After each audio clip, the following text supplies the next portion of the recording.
Napakatumal daw.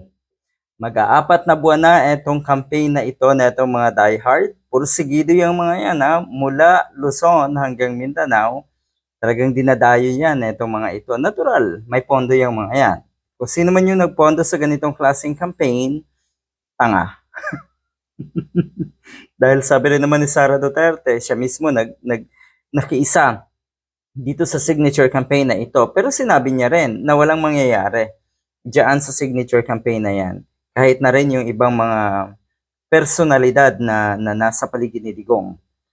Mag-aapat na buwan na daw at matumal ang permahan nga dito sa Tay Kami Naman signature campaign. Bakit kaya? Nasaan na daw ang 32 million na mga DDS? 32 million kuno sila.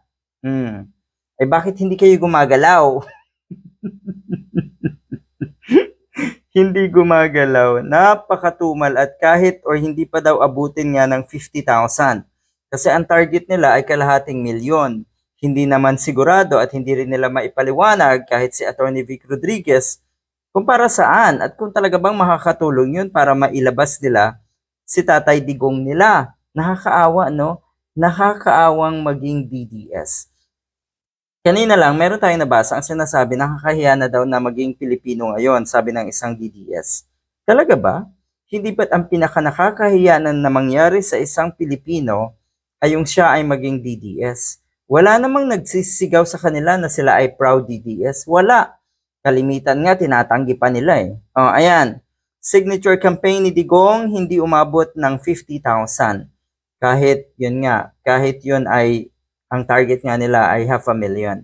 So eto, napaiyak sa galit ang mga DDS vloggers dahil di umabot sa inaasahan nilang target na bilang ng pirma na daw nga netong si Digong. Hindi umabot ng 50,000 man lang ang pirma para sa petisyon ng pagpapalaya kay Digong. Masaklap, talagang maiiyak ka na lang sa galit.